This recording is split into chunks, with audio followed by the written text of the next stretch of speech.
The voice of Husker Nation is on the air. This is Hail Varsity Radio. Insight, opinion, expertise, along with the biggest names talking Nebraska sports. Join in with the show at 402-489-1240 or 1-800-825-5865. Now, here are your hosts, Chris Schmidt and Elijah Herbel.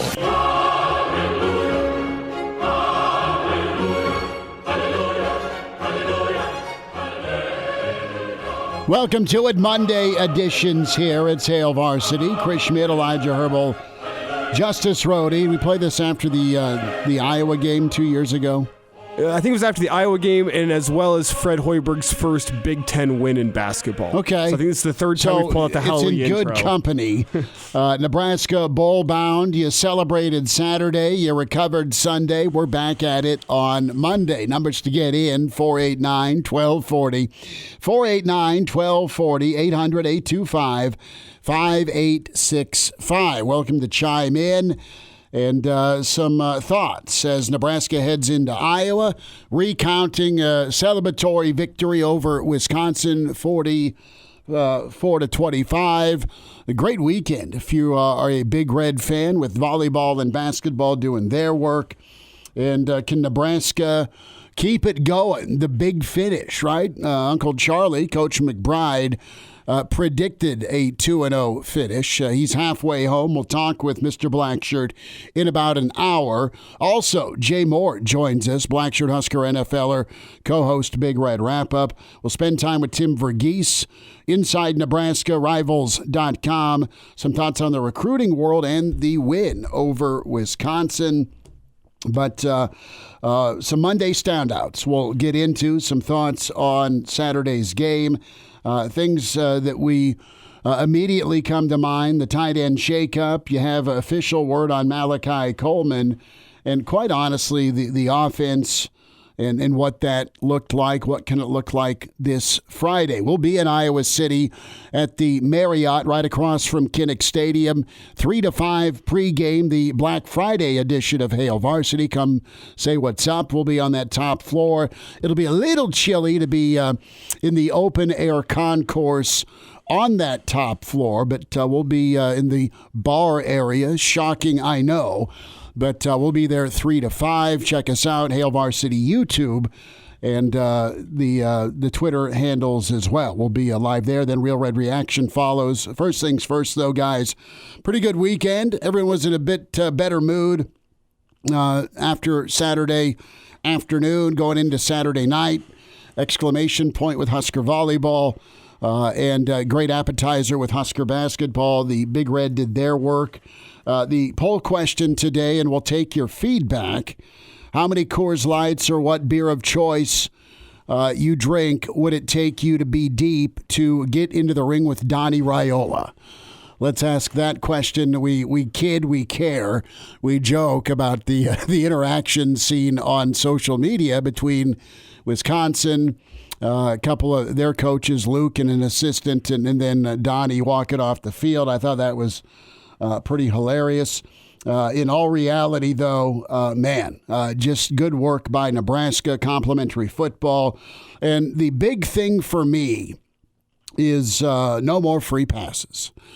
And what I mean by that is the accountability angle.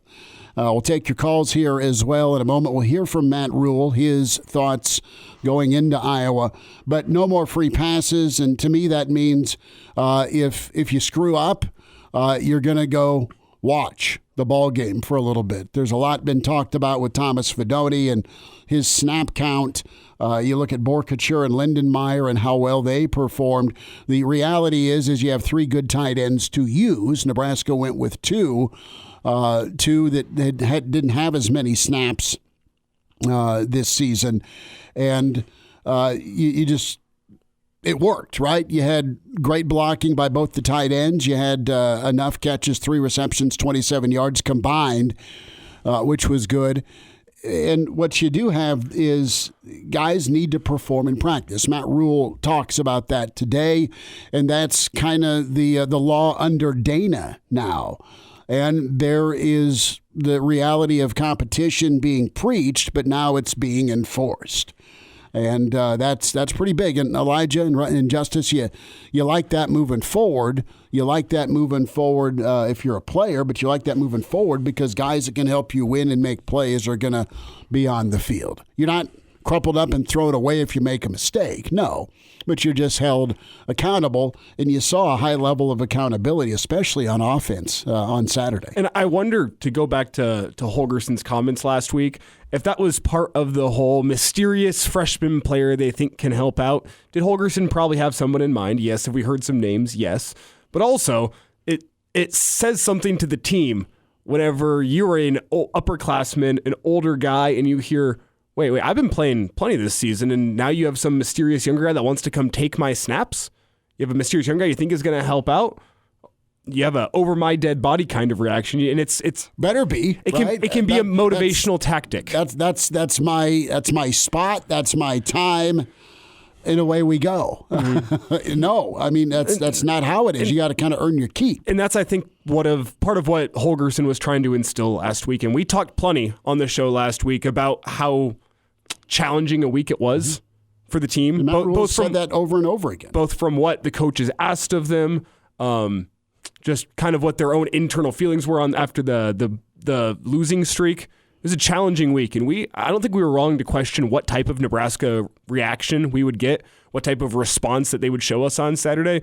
That was kind of the theme of our show on Friday. They showed me something on Saturday. Mm-hmm. You saw how that accountability changed things, how the threat of having a younger guy come in and take your snaps changed how that offense played. I mean, best offensive performance of the Matt Rhule era against a top 30 defense is what we saw on Saturday. So, Dana Holgerson pushed the right buttons last week. Matt Rhule pushed the right buttons last week. The response was the exact response you needed. And look at that. You're going bowling this year. Who's on the phone line?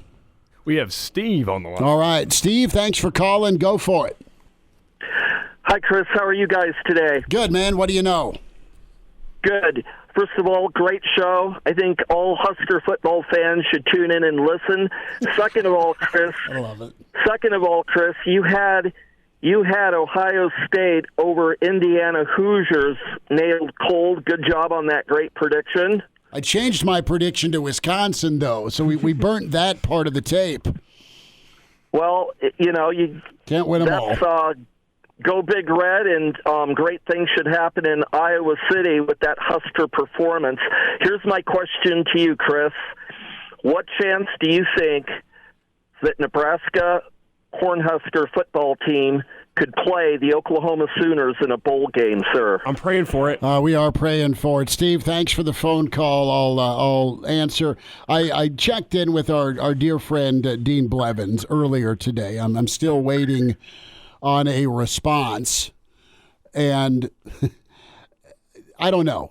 Things need to go well on Black Friday. I think Nebraska's very desirable for a lot of different bowl games.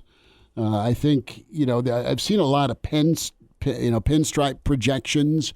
I think if Michigan's available, I think they take Michigan because there's a lot of Michigan faithful back east. Not that there's not Nebraska alumni in the east, but Michigan to the pinstripe would be a big-time get for them. I think Arizona I think Arizona's good. I think Charlotte's very real with the Mayo Bowl. And, you're praying for good things if you're a Nebraska fan on Black Friday to get down to Tampa. And the Big Ten selection order for the bowl games, this is from our friend Kevin Suits. It starts out with the Citrus Bowl, and then you go the ReliaQuest Bowl, the Mayo Bowl, and the Music City Bowl. Below that, you have the Pinstripe Bowl and the Guaranteed Rate Bowl.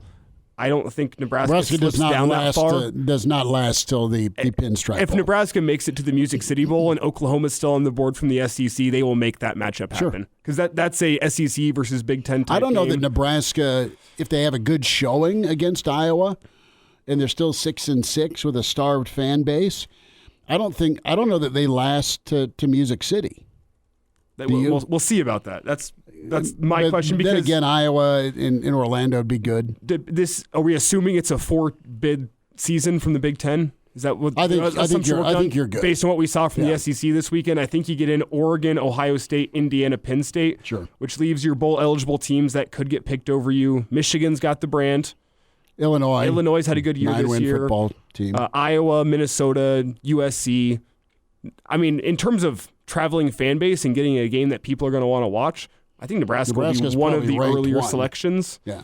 So from a fan base travel standpoint, Nebraska's tops on the list. The two games I'm looking at in particular as being likely candidates are the Duke's Mayo Bowl and the Music City Bowl.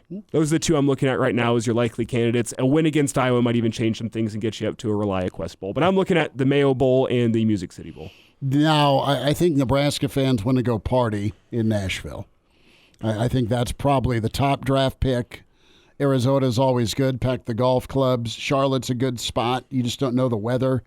I mean, Charlotte, is it going to be warm and okay, or is it going to be frigid? There's the return of Matt Rhule storyline to Charlotte as well. Oh, I know there is. So that's another reason to think Nebraska could end up in the Duke's Mayo Bowl. But all I'm saying is Nashville, the day before New Year's Eve, would be a whole lot of fun, especially if you're playing Oklahoma. I think it'd be all good. Let's get some cowboy boots and find our way there. Let's hear from Matt Rhule real quick.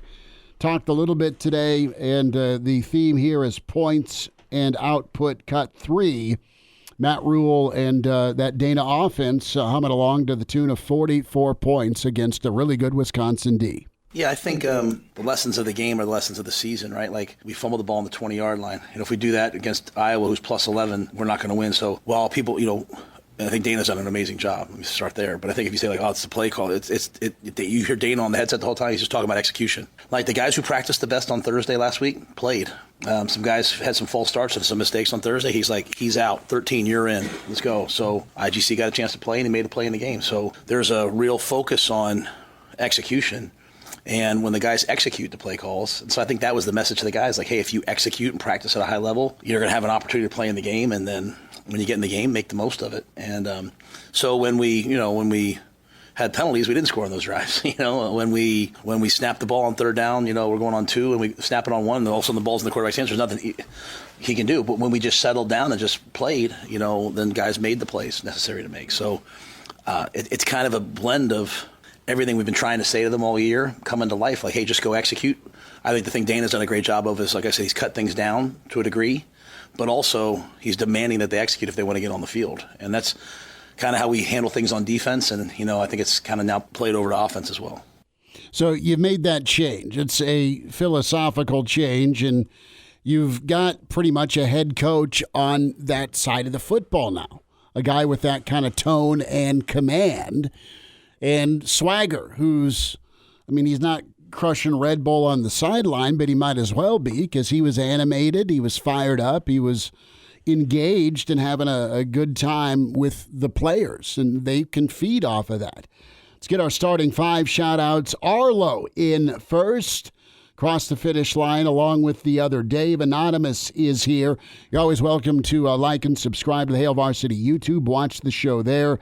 Hail Varsity Radio. Twitter at HVarsity Radio. Can watch there as well and comment. Anonymous in. Dylan is here. Jay checks in just because he was bored.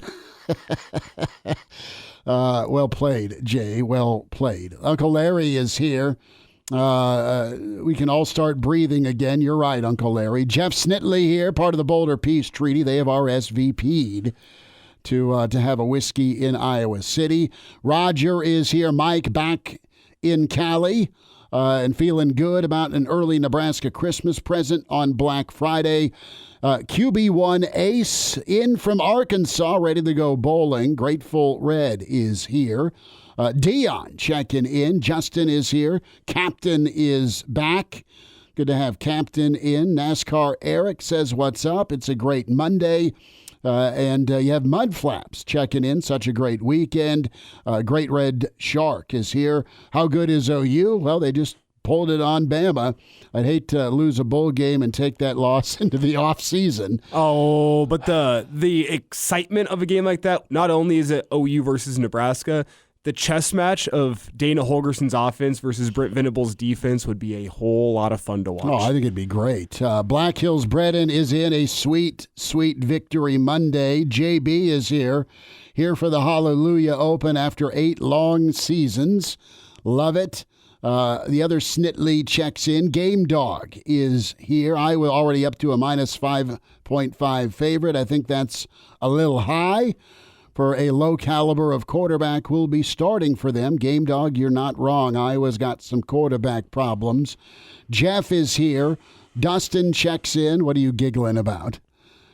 Me? Yeah, nothing? I wasn't giggling over Okay, here. I'm hearing and seeing things. It's all good. More in the stream as we scroll down. Johnny Boy checking in.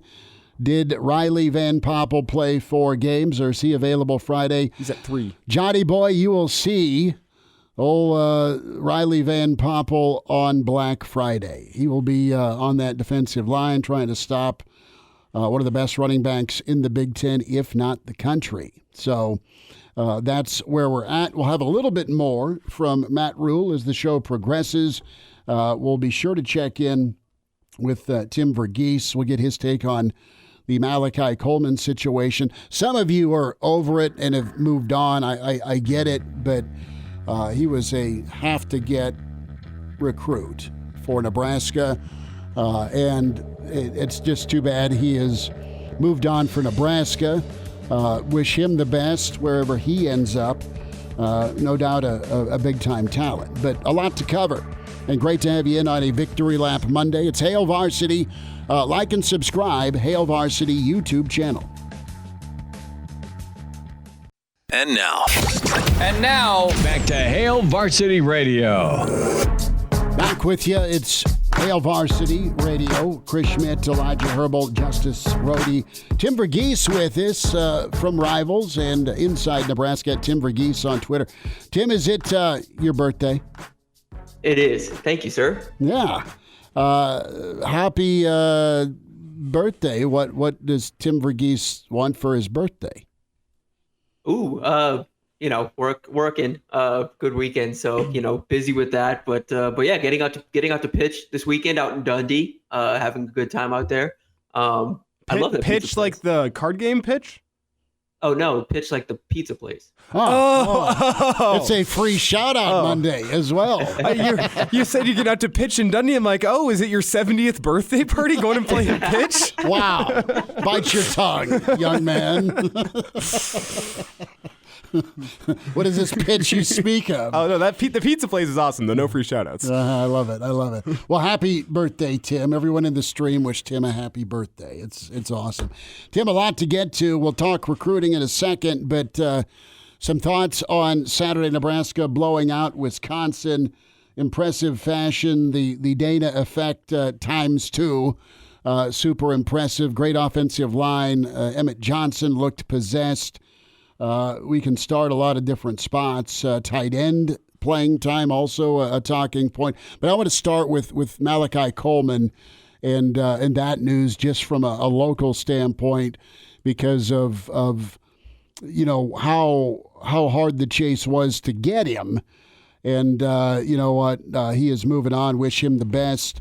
But tough, but not the first of probably many departures Matt Rhule talked about today that will hit the portal with that 105 roster limit.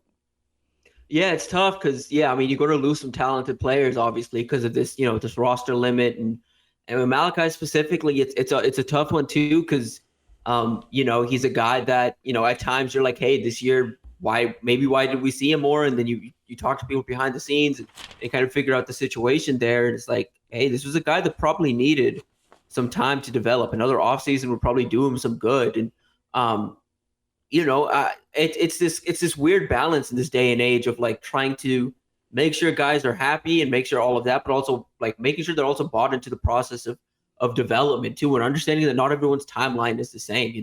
For some people, like for Ja'Cory Barney, he arrived on campus ready to play.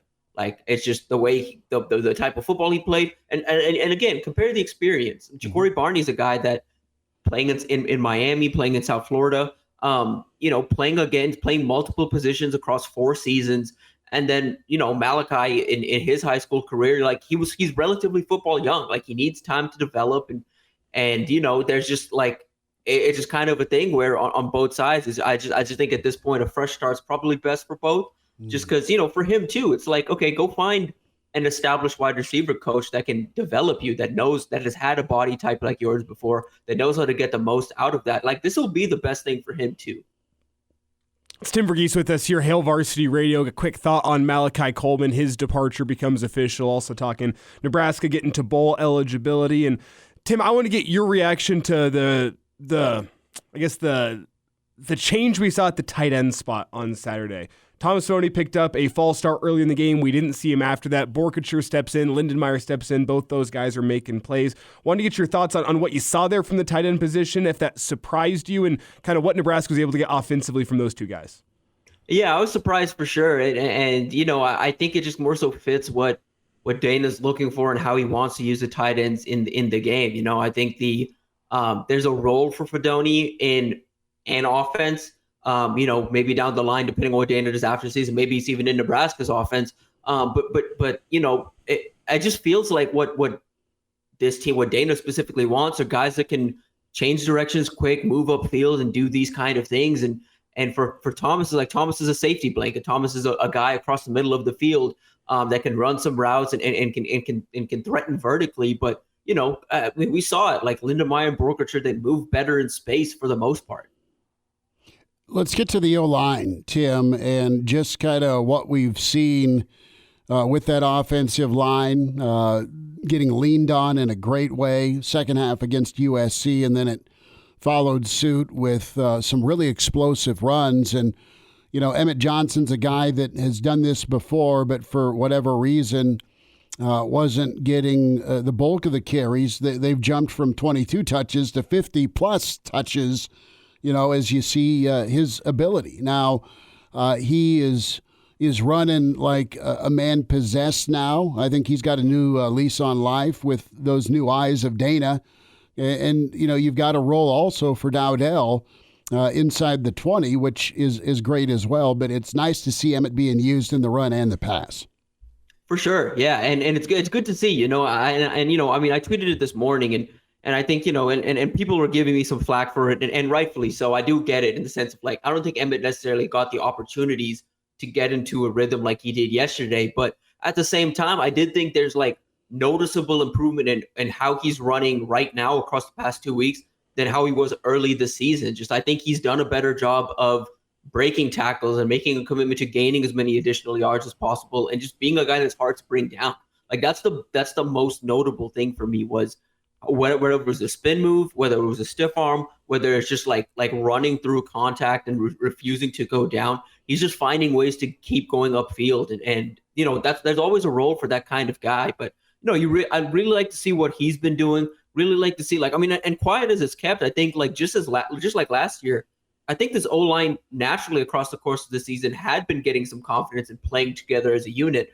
I just think Dana coming in, making everything faster in the pre-snap and post-snap process has really helped that unit completely maximize themselves. And more than anything, I'm talking to Steve about it too on our site, having that nice balance of run and pass has opened up everything. You have play actions opened up a lot easier now. Dylan's, seeing the field a lot better. And for the running backs too, it's like, hey, you're seeing linebackers and safeties at the top end bite on play action or bite on the handoff and completely missing it. And so you're getting opportunities in both ways to have a numbers advantage.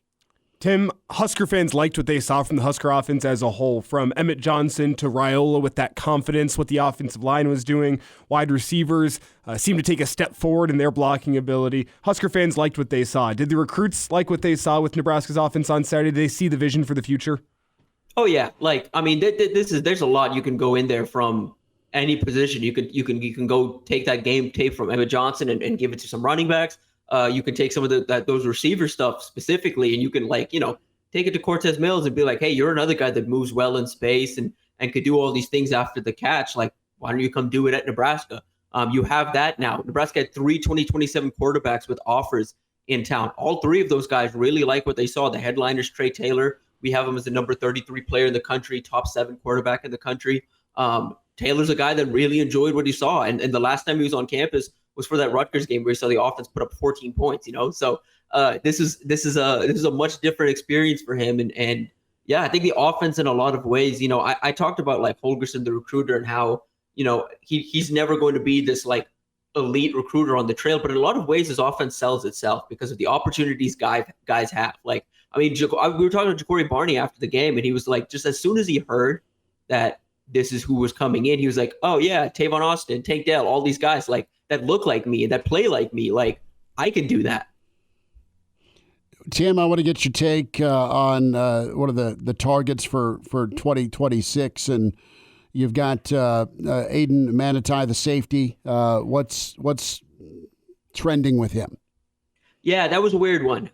So it felt, and even on Nebraska's end, from Nebraska commits up to the coaching staff to a lot of people, kind of felt like this was trending Nebraska's way, and they were going to be able to pull off the flip. He's committed to Cal. But last week we kind of saw, and talking to some people on Cal's end, they're trying to keep that class together. They have a 5-star quarterback committed in 2025. He's from Hawaii as well. Him and Aiden are friends.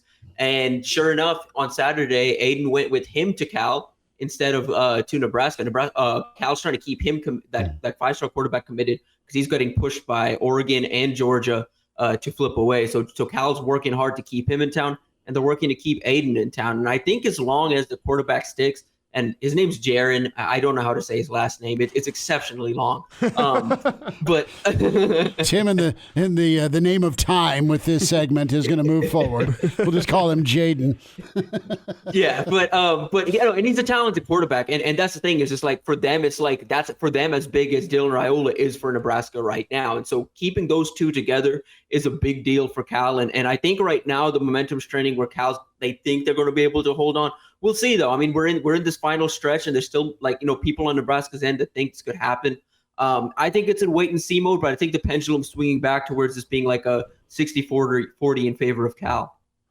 It's Tim Verghese with us here. And Tim, before we get you out, I do want to get your thoughts on what we're seeing down at Memorial Stadium over the next couple of days with high school football championships. Obviously, West Side and Millard South is the headliner. Just want to get your thoughts on the names to watch for, guys you're looking for, potential guys, whether they be this year or down the road, potential recruits to follow in the state of Nebraska that you can check out in the high school state championships.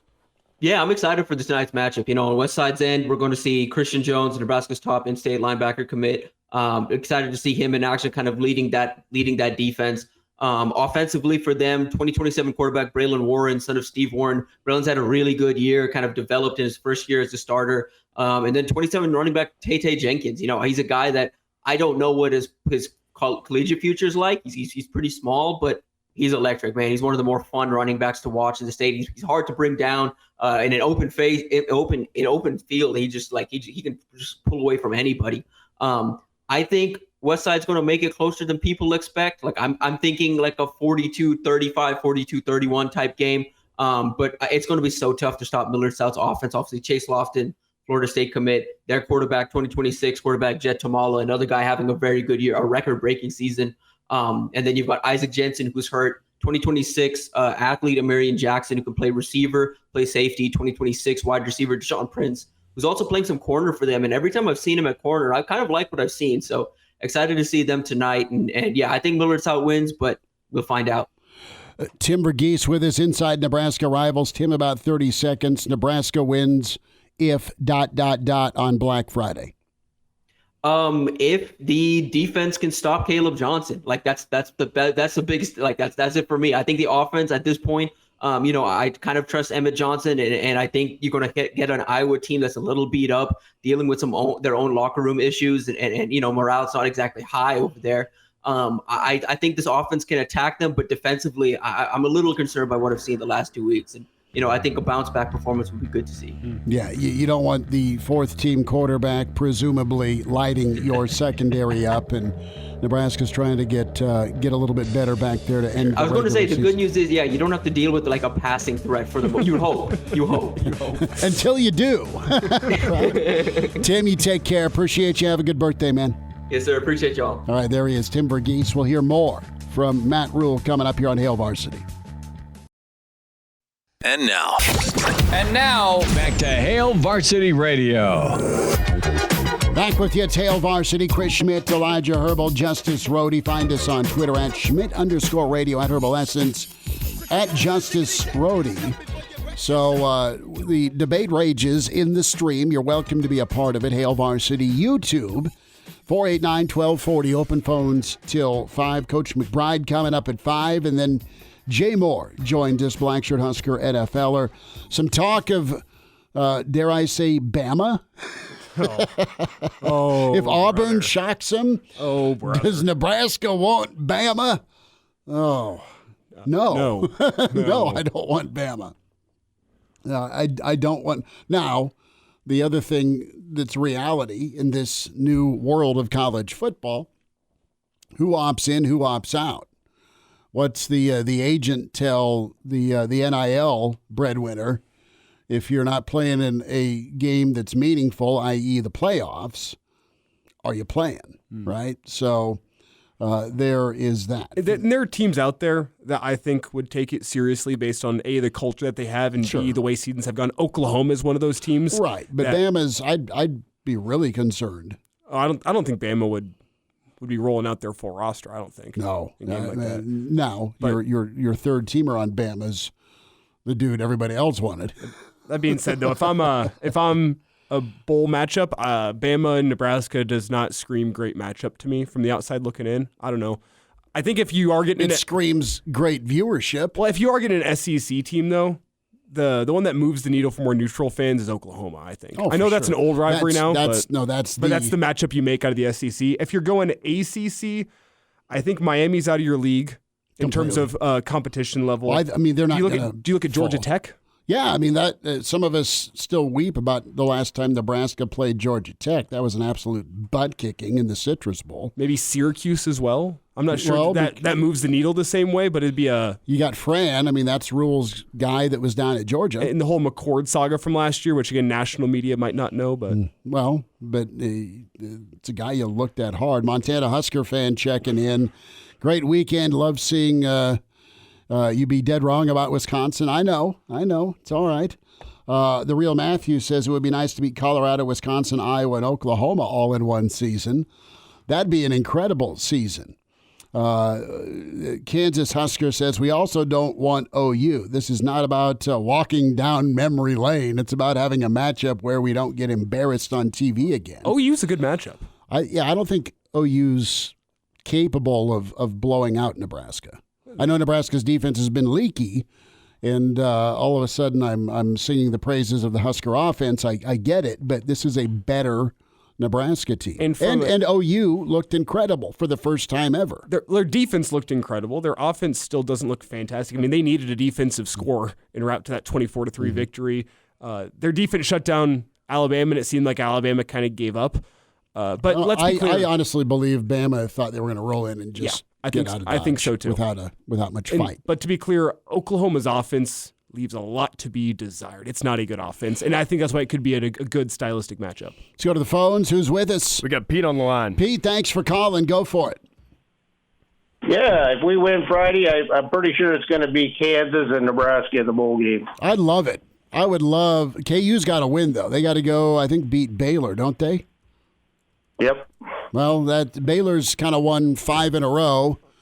Is that – And if they don't win, it'll probably be Kansas State and Nebraska. Well, I'll take that too. So the only Big 10, Big 12 game is the Guaranteed Rate Bowl, I believe. Okay, so it's okay. That's the only one that you could possibly go play Big 12 in, I believe. Yeah, I'd take K-State as well. I mean, some familiarity. KU's been on a heater. We'll see if they keep the run going. But take care of business Friday and up your draftability is what I say, Pete. Yeah, my only comment is coaching does matter. We kind of seen that Saturday, didn't we? It does. Coaching matters, game plans matter, and accountability and holding your guys accountable to doing their job really matters. Boy, they looked pretty good on offense Saturday. I'll give them that. No, they were good, Pete. They were running the ball, throwing it, and your freshman quarterback looked fabulous again. I agree. Pete, thanks for the phone call, bud. Appreciate it. 489-1240. I'd take KU or I'd take K-State. That'd be fun. But OU is that top pick, man. So just so we're all clear here, the conference tie-ins for the bowl games, we talked about the fact that the Citrus Bowl, ReliaQuest Bowl, probably above Nebraska, but we don't know yet in terms of pecking order. You get a 7th win, then it's more of a discussion. More of a discussion. Then you get down to the Duke's Mayo Bowls against ACC, so that's why I'm talking Georgia Tech and Syracuse. Music City Bowl is SEC. ACC again for the Pinstripe Bowl, and then the Guaranteed Rate Bowl is Big 12. I don't think they would put Nebraska in the game above Sports Bowl against the MAC, personally, but we'll see. You don't think Nebraska would fall? That's what I'm saying. I don't think the powers that be would let Nebraska slip all the way down to that. So you're telling me Detroit's off the table? I think so. All right. That's a win. That's big. God love Detroit's airport. That being said, I'm okay with not spending. Real quick, what are you guys' thoughts on, like, if Clemson loses this weekend to South Carolina, do they maybe get matched up in the Duke's Mayo with a non-ACC champion Clemson? I still think Clemson's draftable in a higher spot, aren't they? I do too, but they might get a way to soured. find different ACC tie-ins. I'm finding what the MAC is looking like this year. Let's hear what Nebraska versus Bowling Green or Miami of Ohio, or potentially the Frank Solich Bowl, Ohio. I'm okay. And, some of the other word we're getting from our little birdies say that they don't believe Nebraska will slip to Music City. All the way down. Okay. That's not even that far. Would you buy a belt buckle, though? Nashville? Yeah, to get to Nashville. No? Would you go try and win one? I'm not a belt buckle guy. No, I'm just saying, and I'm stereotyping. So forgive me. It's unlikely they'd fall that far. You got to look then at probably Charlotte, the Duke's Mayo Bowl, right? Yeah. Against an ACC team, which moves the needle a little less, but that's okay. It's a bowl game. If we're going to be picky for the first time in 8 years, give me some place that's going to be warm. What about Georgia Tech and the Jeff Sims Bowl? The former Jeff Sims team bowl could be interesting. Yeah. I like Georgia Tech this year. I wouldn't want to play them, though. Be a good matchup. I think Nebraska has a better chance against Oklahoma, believe it or not. Yeah, Georgia Tech's flipped things around. And their quarterback run game kind of scares me. Yeah. Let's squeeze in Coach Rhule's comments on the groove Dylan was in with 2 games now under Dana, cut 9. I think he had a great week. I think the UCLA game. I mean, that was a significant hit to his back and injury, and so even if you go back to the USC Tuesday, I was like, I think he'll be able to practice. He didn't practice on Sunday. I think he'll be able to practice Tuesday, but I think he was ginger that whole game. I think he was better this game, just in terms of being healthy, right? Being able to move around, being able to slide in the pocket, and they got one pressure on us early. But after that, I thought, we're getting the ball out of our hands. Or, he was just taking completions, taking what was there, not trying to do too much. Again, playing as a freshman in the Big Ten is really, really hard. It requires tough people, and I think Dylan's been tough in that he's gotten better every week. And sometimes maybe everyone, like the production people, they're asking me that you can't always maybe see it because you're playing better people, but I think Dylan's gotten better every week in a lot of ways. This week it was really easy to see because I thought he was just in complete and total control and command. And again, another week with Dana, I think, has helped him as well. And now, back to Hail Varsity Radio.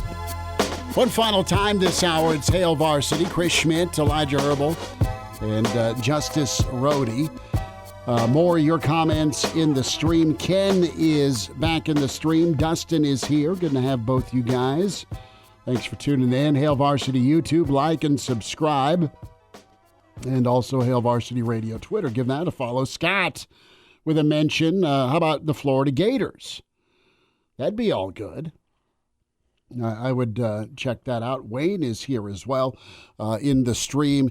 Coach McBride, 10 minutes away. We'll check in with Uncle Charlie, get his take. And his prediction still rocking. He said 2-0 to end the year. And get his thoughts on Nebraska's win. Good stuff by the Big Red. More from Coach Rhule here. And you had Coach Rhule asked about, is the team able to play more free, more hungry? And that wasn't a word that Rhule used, hungry, but more free. Are you going in with, that monkey is off your back, you're bowl eligible, and do you have a little extra juice going into Iowa City here? Cut 6 from Coach Rhule. I don't think there's been a game where they weren't like dying to win. I think, this is really hard. This has been hard, right? And it requires really tough people to do the stuff that we've been trying to do to kind of get over that hump, right? When you lose to Indiana the way we did, then you come back against Ohio State, then you lose to Ohio State, then you come back against UCLA, then you lose to UCLA, and then, I make some changes, then you lose to USC. It's only reasonable that you would either lose your confidence or start to question things, right? Like, well, why are we working so hard if we're not getting the result that we want? And maybe we should be doing this. It's not like I sit there and say to the guys, hey, don't doubt. Trust, it's only, you guys asked me if this was big for me. I was like, yeah, this was big for me. This is, I know I believe in what we do, but still it's great to have some representation of, hey, it's working here for us right now. Even though you see it at practice, you like to see it in the game. So I've never doubted their effort, right? In fact, like last week, Dana and I were talking, he was like, sometimes, it's like times you feel like, maybe we're pressing a little bit too much, just trying to do too much. And I thought you saw a group on Saturday that was just pretty relaxed and pretty in the moment offensively. I know how much the Iowa game means to our guys. I mean, we sat there last year. Like, I loved that group last year. And walking off the field after losing on the way we lost, right? We pick the ball off. We get a holding call. We throw a pick. They're just kind of running the clock out. Guy makes a great run, and then the field goal just gets over the goalpost. Hey, that's a credit to Coach Ferentz and the way he does things. But walking off the field, their players were waving at our guys, have a good Christmas. That was painful. That was really painful. So I don't doubt that our guys will be ready, but their guys are going to be ready. None of it really just comes down to football, right? If we false start, we're probably not going to win. If we turn the ball over, we're not going to win. If we can win the turnover battle, we'll have a chance to win. And so if we can tackle. So I think it all comes down to the preparation. It's not all these other things. And that's a great thing about finally getting a bowl drought over with, because it's not these things. It's just like, make this play, make this kick. So if we can tackle, Nebraska had 10 missed tackles Saturday. That even feels low. 6 by the secondary.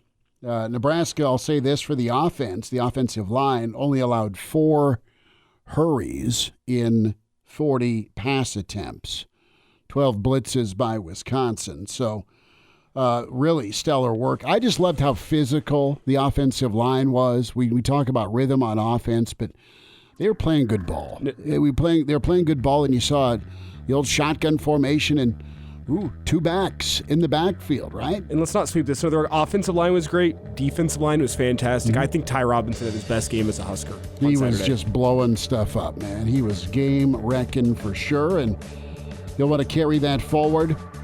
Prince will, limited action, but super impactful as well. What'd Mr. Blackshirt think? Uncle Charlie, Coach McBride, next hour 2 on the way with Hail Varsity. The right case of the Mondays. It's Mr. Blackshirt, Charlie McBride, on Hail Varsity Radio. Back with you, it's hour 2. It's Hail Varsity. The Blackshirt Hour gets kicked off. Mr. Blackshirt himself. It's a Monday with Charlie. Coach Charlie McBride with us. Can watch the show Hail Varsity YouTube, Hail Varsity Radio Twitter, and always along the Hail Varsity Radio Network.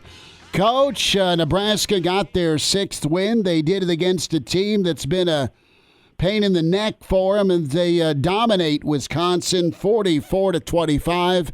How you doing? Thanks for joining us, and what'd you think of Saturday? Well, that makes me feel good, because when I was at Wisconsin coaching, we played them once. Mm-hmm. And won by 1 point. I kind of remember. I remember hearing about that. But anyway, I bet everybody feels better today. I mean, at least this weekend they feel good. But we're going to win the other one, so that's 2 out of 3, like I said. I know. I was like, Coach called it. I did the cardinal sin of changing my prediction from Thursday to Friday. So I thought Wisconsin might do it again, and boy, was I way off, and I'm happy to be way off, but I want to start with Nebraska's offense. What impressed you with what they did on Saturday against a pretty good Wisconsin defense? Blocked. They did do that. They blocked well. They ran the ball well. They did a better job on the edge, especially, blocking on the edge. The guys who were coming out to block the backs and some of those receivers that were in there, they, did a good job. And they all did.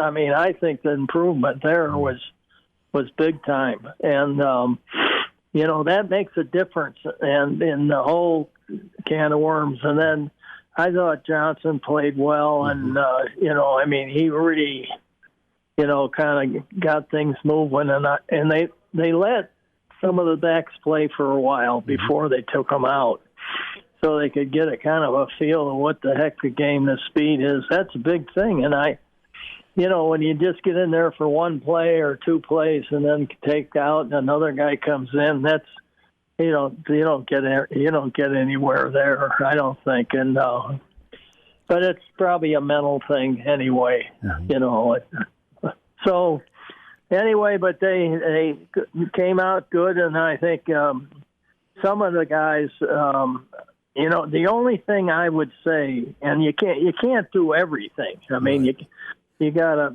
is that I hope maybe they go to the tight ends a little more, and make something out of them, because they're pretty, especially inside, and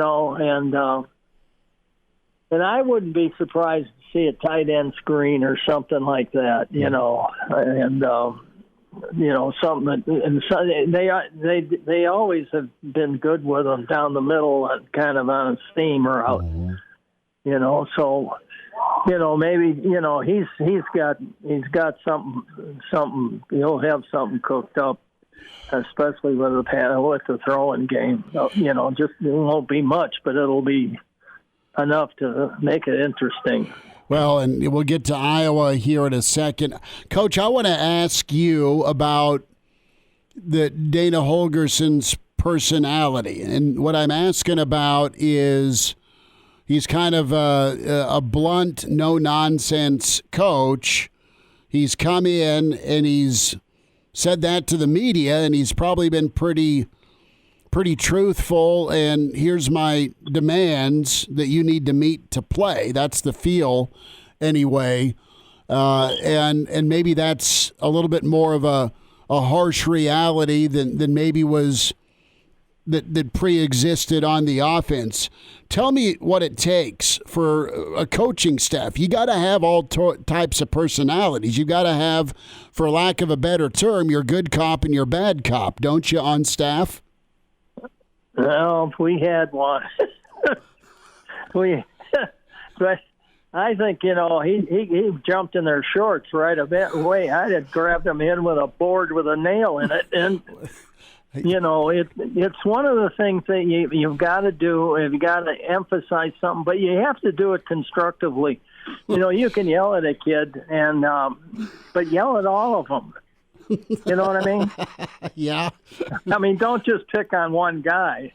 Yeah. Now, unless he's really crashed, and then you got to do it. But I usually, when I really got hot, everybody knew who the heck I was yelling at.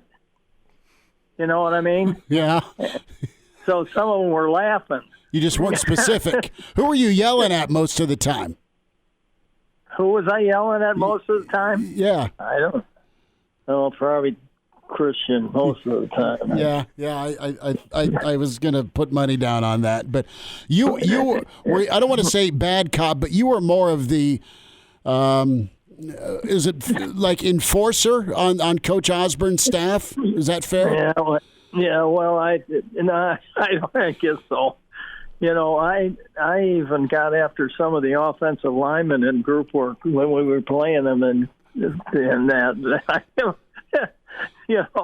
especially the good ones.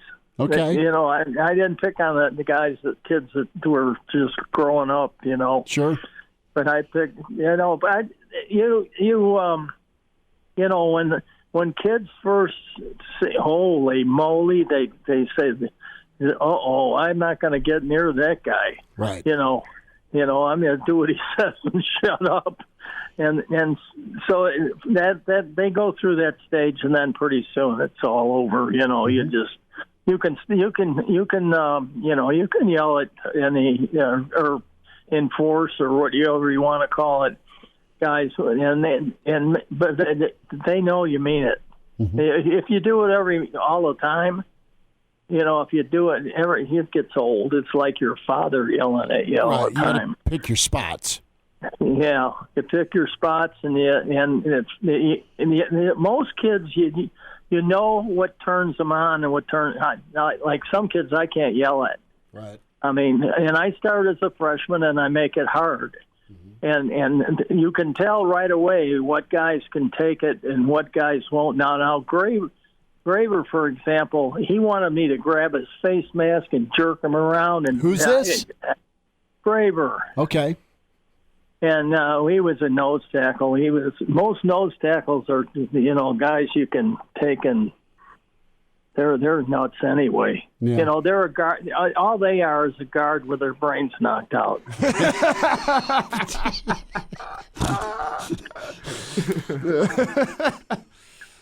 Yeah. Well, I only had one that was, and that was Pat Engelbert, and Pat was, he was as good as a priest. So he took care of Kenny Walker. That's all I cared about. Okay. So it was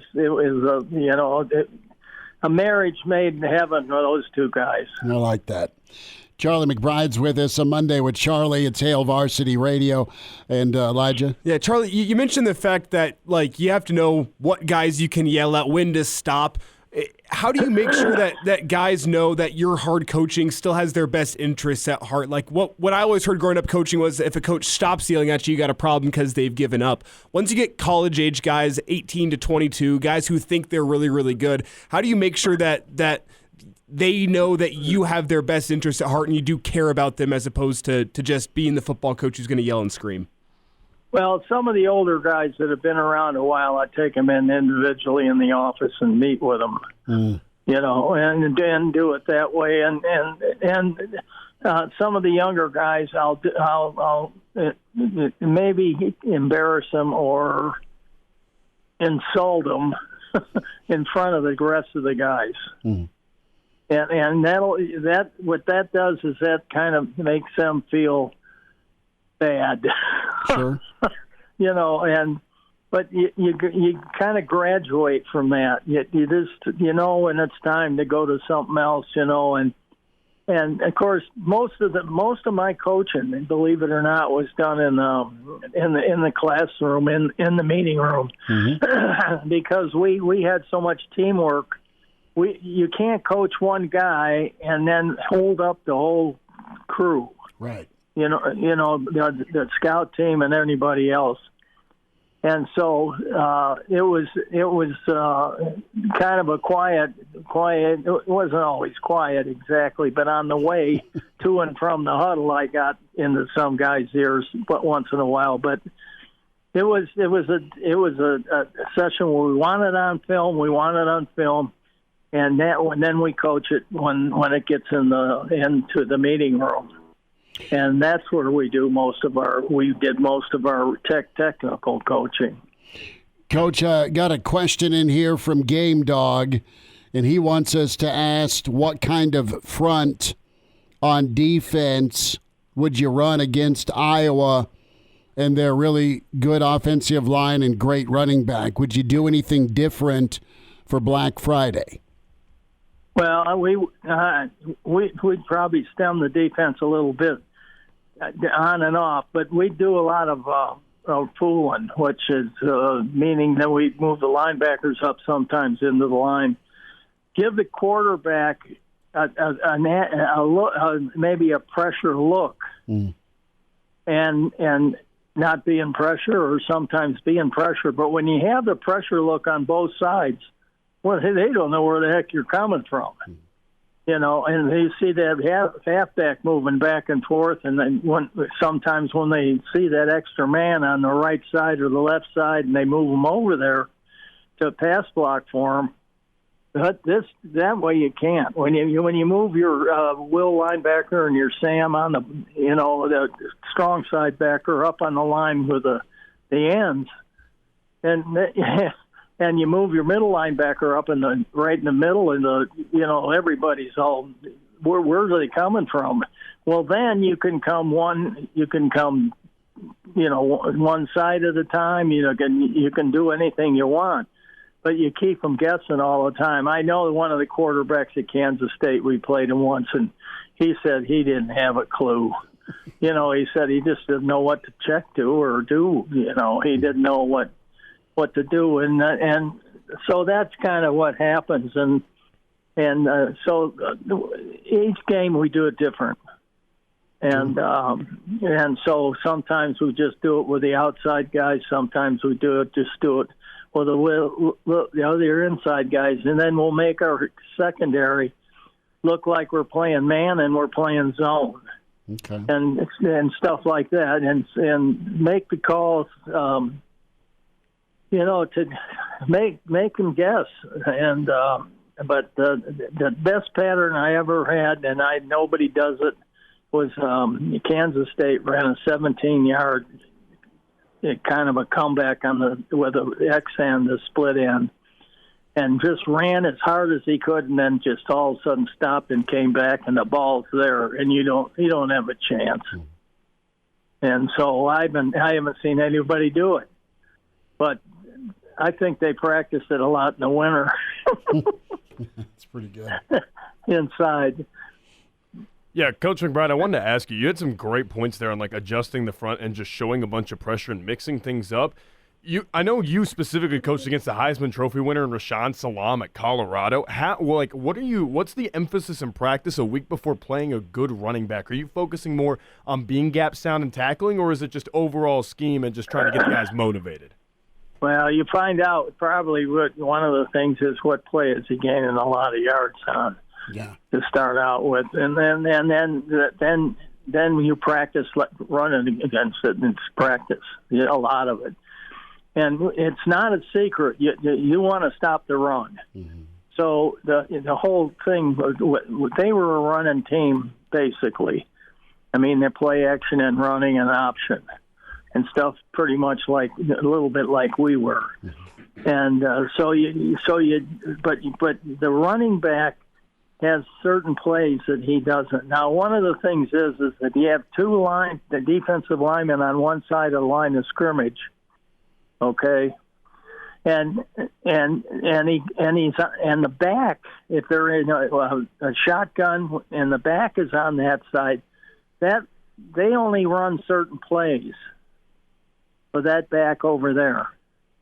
And that down lineman, if the back's in front of him, he'll say back's on my side. Well, that tells everybody, the other guys, what plays do they have that go to the other side? They may have two, mm-hmm. or they may only have one. And so they know what kind of blocking scheme they're going to see. They have an idea. I mean, they're not going to say that's the exact one, but they have an idea. So a lot of times where the back lines up, he can only run certain plays to the right. He can only run certain plays to the left if he's not pass blocking, and so that helps a lot. It really does. I mean, people think by having a one-back set, the one that screws you up the most is when they line up behind the quarterback, and that's tough duty sometimes because they can do just about, they can go either side with them. And so, to me, that's the best way to do it. Coach, going to be a tight ball game, or does Nebraska win handily?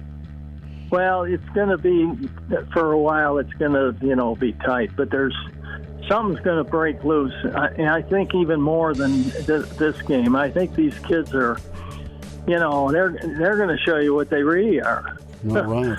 I just hope that that'll do two things. It'll help you with recruiting. It'll help you with it next year to start next year out. That'll be good. Coach, we'll holler at you next Monday. Have a great Thanksgiving, okay? I'll do it. Thank you very much. You guys have a good Thanksgiving too, okay? All right, Coach. Okay. All-State, 2-year starter, and rush in for the Big Red and NFL vet. Is Dudeness or Duder or, El Duderino if you're not into the whole brevity thing. It's Blackshirt Jay Moore with Hail Varsity Radio. Back into it. Hail Varsity continues here. The Blackshirt Hour. Chris Schmidt, Elijah Herbel, Justice Rhody. Huskers get the win, 44-25 over Wisconsin. Let's not bury the lead, Jay Bird. Our esteemed colleague Justice has something to say. Yeah, so to kind of continue what we were talking about before we started the segment, me and my buddies went up to a flea market in Ashland, right? Which is already it's a bad recipe to start out. But we were going through the aisles, we were kind of disappointed, and then there was something that caught my eye right next to a Dick Tracy comic. And lo and behold, I look in a little bit further, and it's our esteemed Blackshirt Husker NFLer Jay Moore from the 2007 Under Armour Senior Bowl North Squad. It's an autographed Jay Moore card, so I had to snap a picture of it. Oh, you didn't buy it? Well, I was going to say, what were they charging? They were charging $7 for that bad boy. And I was like, you could have definitely negotiated that bad boy down. Oh, I should have. Jay, I got a card signed by you. Want to buy it? Put it next to your black shirt in your office. My buddies told me I should have bought it, tried to sell it back, and I'm like, I don't know if that's very funny. in taste. That was definitely that's way overpriced. That's about $6.99 overpriced. Jay would have walked into the studio, kind of done his Debo impersonation instead of "That's my bike, punk. That's my card, punk." That's too good. Yeah. Do you remember signing those cards? Oh yeah. Yeah. We got a bunch of them, but I think we did like a fan day or something like that for, the local kids that come to that, Mobile, Alabama, where the Senior Bowl was. I think we signed a bunch and kids came through, or they got a bunch or bring them by and sign, and that was, geez, that was a while ago. I love it. It's getting old, boys. Well, listen, we'll switch it. And what doesn't get old is beating Wisconsin. You can say that again, Jay. Second time since 2012, but man, Nebraska looked different in a great way. Yeah, I tell you what, offensively, it finally looked not easy, but just looked so much more efficient and so much more what we thought it would look like with Dylan. And Dylan finally looked more like the Dylan we saw in the first 4 games of the season. And I forgot how good he can be, just because of the struggles that this offense and he has had the last month or so, month and a half. That was just the atmosphere was fantastic. I was there. Everything just offensively was just what you thought it should look like. I mean, I think there wasn't a ton of deep field down the field throws. It was a lot of just right in front of you, getting the ball to guys in space, hitting your open guy, kind of taking what the defense gives you and letting your guys go out and make plays. Whether it was Emmett Johnson, I mean, he had his best game of his career by far, almost 200 yard total purpose yards. Ja'Cory Barney had a fantastic game. Nayor Banks, had their moments. Banks obviously had a couple good catches, but just was. I want to say it wasn't flawless by any means, but I mean, when was the last time Nebraska didn't have a TFL against them? Don't know. Didn't happen, right? I think the run game looked great. It just was at times when you kind of thought like, okay, our mind and my mind just kind of goes, okay, well, how are they going to mess this up, or something bad's going to happen? Other than the interception that happened from the Bonner play, it just they got the ball in Dylan's hands. The line protected fantastic. Got it out of his hands quickly and found an open guy. And then whether it was a 4-yard gain, 5-yard gain, but whether or not they picked up the first down, and it was just well orchestrated, a well called game. The flow, the rhythm of the offense was really good. You saw a little bit of that in the USC game just a week prior, but obviously the points didn't equal that. I mean, the kicking game whole's been fantastic ever since the Ohio State game. The guy's confidence has gone through the roof, and the defense got stops when they needed to. There's some leaky stuff, and the secondary has some issues, but they made plays and they need to make plays. They got the turnovers and they need to get the turnovers. And then the offense took care of business. And that was about as complimentary of football as we've seen in some time from this team.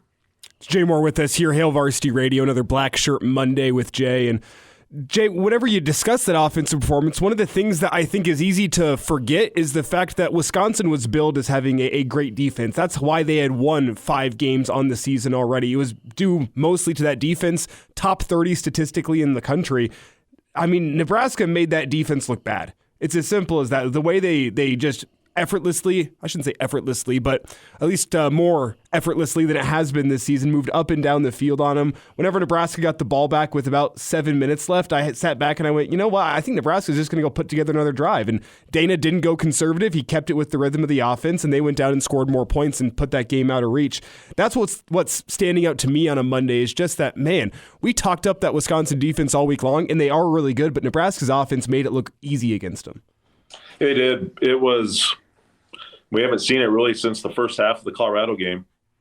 Even you mentioned, kind of getting conservative. Nebraska's gotten conservative in the second half of a lot of games that they got the lead in early in the year, and the Colorado game being one of them. I understand that, but yeah, I mean the pedal was down. I mean they could have ran the football and they didn't. I mean they still threw it and were aggressive, and I think that's a mentality that you have to have with this team because. When you got a team down and your foot is, you got to put their foot on their necks, man. You got to step on it, and they did, and they secured it, and it just was. It's just again, I just was talking about it before. It's so many times where we've been in these situations, even up, 24-10. You're like, all right, how can they screw this up, right? And they didn't. Even Wisconsin battled and fought back. Nebraska had the answers, and I know Wisconsin had one of their better players out when the safety that got hurt against Oregon. But still, this is the defense that only gave up 13 points to Oregon just the weekend before. I mean, probably the third best defense this team's faced all year. So you got to tip your cap, and obviously that's the Holgorsen effect. Everybody, they're recognizing guys who are doing it right during the week of practice and guys who are doing it right in games. You're seeing guys like Lindenmeyer and Borkature playing more. I know Fedoni didn't play that much. They're recognizing guys who are getting it done throughout the week and who are doing it the right way, and they can rely on them to do it right in the game. Emmett Johnson got the majority of the play. You saw some Dowdell at times. You saw Gabe Urban got in there, obviously. And Ramirez been banged up, so obviously I think Ramirez healthy, he'd be able to play. But they're some accountability is going on with this team as well. And I think offensively you've seen that, and I think guys have been called out a little bit, and they responded well. And that's obviously was lacking, and that's frustrating that it was lacking. That some things were gonna.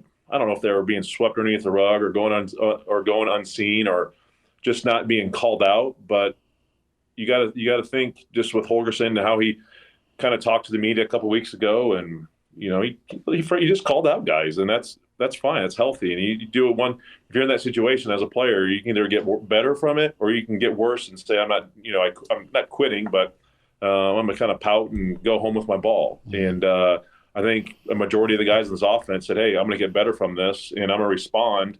And you can see the results they got just in this last week, and hopefully they can carry this over into a short week to Iowa. And then obviously I haven't said this in 8 years, into a bowl game. Mm-hmm. They're going to be playing in a freaking bowl game. The last time they played in the bowl game, my son was born, and he's going to be 8. So we know that. So it's fun to get over this hump and this hurdle, and it's fun to talk about successful football, and it's fun to just see guys respond the right way and perform the way they should be. 8 years ago, you were sitting in this glorious studio on Cornhusker Highway, sweating out. All right, yeah, great GPA. Here we go, Foster Farms. I love it. Right. But Jay Moore's with us. It's funny. This weekend I had to catch myself because I said again, if they make a bowl, talking about some holiday plans this year, and I said if they make a bowl, and they go, oh wait, they did. That's new. I forgot about that. I want to go back to the accountability portion, Jay, and you've been on teams where guys get the benefit of the doubt from their position coach or their coordinator, and it's not necessarily earned Monday through Thursday, but maybe the guy shows up on Saturday. That's a real thing. There are Saturday guys versus guys that don't always sell out for practice. How dangerous is that in a locker room, on the practice field, in the team culture, to let it slide? I mean, it almost feels like, this is not nice to say, but the substitute teacher has been replaced, and you've got the crazy old history teacher back barking orders, and everyone's sitting up a little bit straighter. Yeah, it can be dangerous. It's a thing, right? It's definitely a thing. I would say the teams I've been a part of, you had to do it Monday through Friday to get a chance on Saturday. I know where you were going with it when you were talking about. I'm trying to think, players or teams I've been with, and it's rare just because when you get to this level, I think obviously it happens in high school. Got to win at this level. Yeah, you can do that in high school because you're just so much more talented in high school, and maybe at a lower tier, Division 2, 3, and it's going to happen. When you get to this level of Big 10, Big 12, SEC, ACT type ball, and obviously then you get into the NFL, and it probably happens more in the NFL because guys are older, they've proven themselves early in their career. Lawrence they don't Taylor. practice as much. It just is what it is, man. It's a grown man thing. If guys can do it on Sunday, they can kind of take a couple plays off or a couple practices off during the middle of the week. They're going to show up, no problem. But in college, where guys are still young, not as disciplined, they got time to develop. You have to start by buying into that process and doing it right Monday through Thursday or Monday through Friday. And if you don't, I wasn't going to play if I didn't prepare well during the week. Everybody was that way. But it can get a little fuzzy when depth isn't good at a position, and guys can potentially, abuse the system because they know that they don't have anyone behind them, so they can slack off. I don't know if this was that was the scenario going on right now, but yeah, it's a thing. It can definitely be a thing. I haven't been a part of it, but I just think guys were just. It's frustrating. Apparently, this is when you see the results like what we've kind of had through the middle of the year to what it is now. Apparently, there was an issue with that, and it's frustrating that guys weren't being held accountable, and guys were. I think they were coached hard, but I just don't know where the disconnect was. Why the production is so much more, and I hope it's not a one-game anomaly by any means.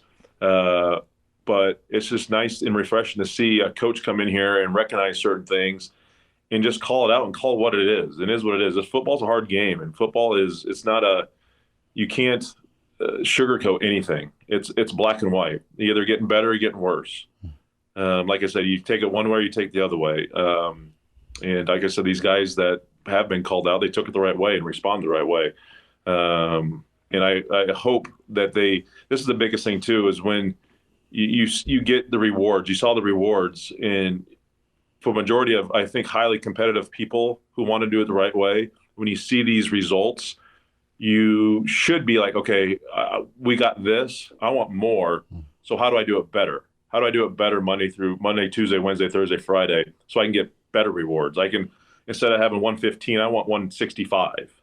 I had 4 catches for 75 yards. I want 8 catches for 175, right? How do I get better? So it kind of just, adds to their competitiveness and to get better. And it's exciting to see how, like I said, these next 2 games are going to, shake out for this team. Yeah, Jay, as you look at the next 2 games, Nebraska, they had lost plenty of games with 5 wins, looking to get to 6. What does a monkey off the back type performance look like for you against Iowa? It's under the lights at Kinnick. That's a tough place to go play. It's a rivalry game. Emotions are going to be high. Both sides are going to want it.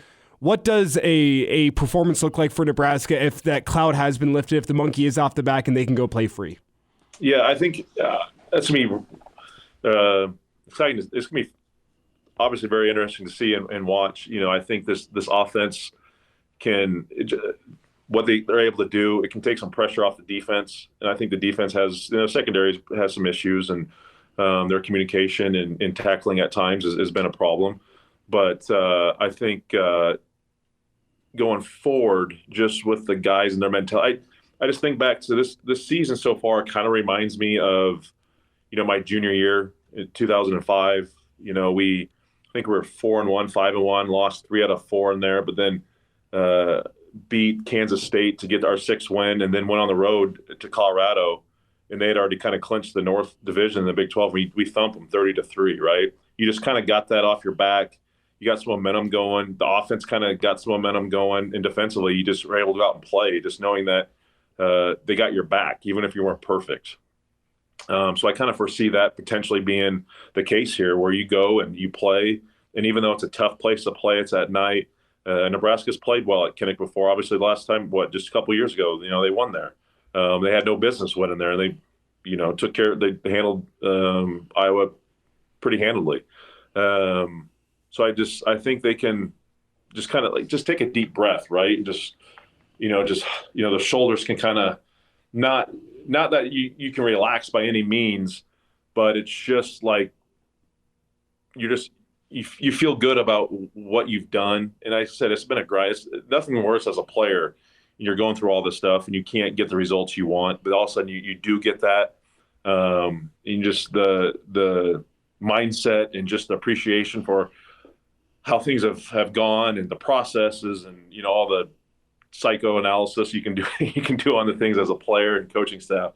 You can just finally just go, okay, we got over this hurdle, we got over this hump. How can we continue to refine and get better at how we're doing things? And then let's go let it hang, man. And if you get it done, great. If not, you still know you got the bowl game clinched. It's not a lose-lose situation. It's just a situation you go, you can go compete and perform, and whatever happens. But I feel good about Nebraska's chances on Friday, and I wish the game was 11. I don't want to wait around all Friday to watch a game. But night game at Kinnick will be pretty cool. We may give you a bonus shout out via stream as we're live in Iowa City 3 to 5 on YouTube. So we might do the Coors Light count with Jay Moore. Holler at me. Yeah. I do got to ask you, how many Coors deep would it take to step into the ring with Donnie Raiola if you're a Wisconsin assistant? It'd take a few. Yeah, that was a little interesting. Just saw that, seeing that today, what that whole interaction was. So you had Fickle and an assistant walking off, and was it the thumbs up? Can we read into the thumbs up? Something was said back and forth. There's a thumbs up from Donnie, and then the police officer, I'm not sure if he got sicked on Donnie by Fickle or if he made that decision of his own accord. I did do some lip reading from what I can see, and it looks like amateur lip reading from Elijah Herbel. So the cop kind of grabs his arm, and Donnie turns around and has this kind of confused look on his face, and he says, "I'm a coach." And the officer kind of throws his hands up and then starts gesturing towards the Nebraska sideline. And Donnie, from what I can read into it, says, "I played at Wisconsin." He says it twice, and then the cop leaves him alone. So I'm not 100% sure. So I can say what I said if I said anything. Yeah. That's kind of my read. That was, I wonder if he, I don't know, said something. I mean, thanks for ruining my program. Yeah. But you must have thought he was a fan, because obviously fans did rush the field. So it just was a interesting interaction. Knowing the Raiolas, they're not afraid to speak their mind too, as well. So wouldn't be we'll just leave it. I think we can leave that to the imagination of the mind and try to figure out, but it doesn't take that much to figure out what probably was said. The minute war was declared on Wisconsin. Right? We'll read about it in a book in 10 years, Something I'm sure. like that. That's a rather large fan to storm the field. Yeah. Sir, can I help you get to your car? Well, if you think it's a fan, I guess that's what you understand why the cop is like, I need to protect my coach here. This massive fan's going to kill somebody. 6'3", not 3 bills anymore, but angry eyes. Jay, will wish you a happy Thanksgiving with you and the fam, bud, and thanks for the time as always. Yeah, you bet, guys. Yeah, give me a holler on Friday. We can chit-chat over a couple cold ones. Let's do it. Love it.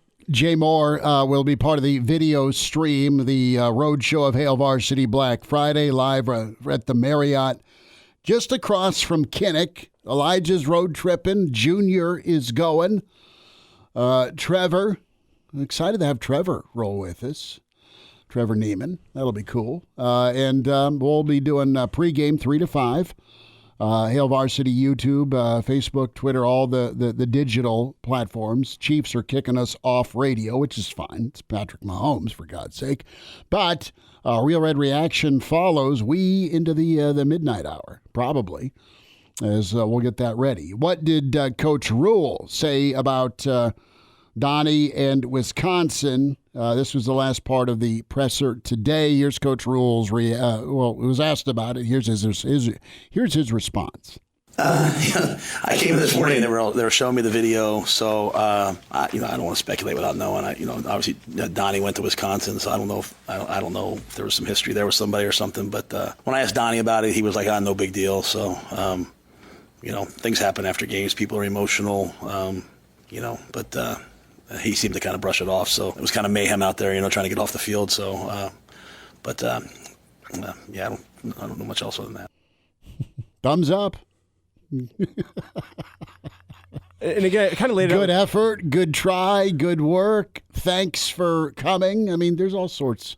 Good for Donnie. Proud guy, proud Badger. We talked to Coach Barry last week, and he's like, yeah, Donnie's one of my guys. And the conversation we just had with Jay, I mean, I think it's a mountain being made out of a molehill. I'm not worried about it. It's just good footage. Donnie probably went and walked over, wanted to talk to somebody on the Wisconsin sideline that he knew, said something to Fickle in passing. The officer didn't understand he was a coach. It gets cleared over. The officer probably says, all right, go back to the Nebraska side now. Back to your corner. Done, and we move on. Yeah, no, it's all good. But just had to comment on that. A couple more thoughts from Rhule before we say goodnight on a Monday. It's Hail Varsity. Subscribe Hail Varsity YouTube channel. And now, back to Hail Varsity Radio. Back with you one final time on a Monday. It's Hail Varsity. Chris Schmidt, Elijah Herbel, Justice Rhody. Justice, you're calling the Class A title game tonight on the Mighty 90 KRNU 90.3. Yes, sir, I am. You're streaming as well on the college station. We are. You doing video as well, or no? No, just the old radio waves. Who's doing the game with you? We have Arden Lockheim. She's on the women's golf team. Good. Awesome. Yeah. That's awesome. Met her speaking to Dolman's class. Mm-hmm. Yep. That's awesome. Can't wait for it. We'll check her out. Are you wearing earmuffs or a stocking hat? No, but I'm going to wear the Carhartt and bundle up like old clerk on National Lampoon's Christmas Vacation. You're going to search through the attic, are you? Yep, and I'm gonna find as many articles of warm clothing as I can find. You go find that. That's pretty good. Or if you want to stay warm, you can go with the old Harry Carey method. Yeah, because he's doing a high school game. Why not? I got what you're saying. Yeah. Let's squeeze in here a little bit more from Coach Rhule. Tight end playing time. He had 49 snaps for Borkacher, 36 for Lindemeyer, and Fedoti with 3. That's been a topic of conversation all weekend. Here's Coach Rhule, cut 11. No, I think that was just Dana getting in the game and just going with those other guys. I think that was just coach's decision. Nate's an excellent player. He's unselfish. He doesn't complain about his touches or whether if you ask him to do something, Nate does it. And very steady. And so when he had a chance to catch the ball, both times he caught the ball. He had a great run after the catch. And then I think Luke Lindemeyer, you talk about a guy since the bye week, since Dana showed up, who to me has put his foot on the gas and accelerated. In practice, he's trying to put people on their backs. He's trying to finish blocks. And those guys are just really dependable guys. They execute at a high level. They earned a chance to play. So that on the tight end front, are you wanting to go down the path of a steak and a beer tonight for the Class A title game? We may have to. Okay. We may have to. Sadly, there are lines out there. I don't think we touch those. I don't think so either. No, I don't think so. Who you taking? I think I take Millard South in a game that is closer than people expect. Sure. I think this is a game in the fourth quarter. I think Millard South probably pulls it up. I think Westside's going to give them a hell of a battle. They're battle tested. Game dog coming through for us. Millard South minus 13.5. I would take Westside to cover. My humble opinion. If that's the quote unquote line we're working with. So I'm going to go with Westside. Big Steve Warren guy. Big Millard South guy as well. I mean, Coach Means, a lot of years there. I had a chance to do a lot of the Friday night TV games that Millard South appeared on. So both programs had the utmost respect for. And I'll take Westside. Steak and a beer. Sure. The thing I'll say about Westside is they're so battle tested in big games such as this. Oh, dude, they're going for a three-peat. That's what I'm saying. Is they have guys in that roster that playing under the lights at Memorial Stadium is nothing new to them. They're going to know how to handle their emotions. Mm-hmm. I think they should put up a hell of a fight tonight. Oh, can't wait for it. And tune in to Justice Rhody tonight on KRNU. He'll have the call on the campus station, which is good. Tomorrow, we will check in with Mitch Sherman. We'll say hi to Michael Bruntz. It's a Tuesday with Barney, since we're off on Thanksgiving. Coach Barnett, special Tuesday edition. Talk to you tomorrow at 4 with Hail Varsity. Check out the podcast. Search Hail Varsity Radio.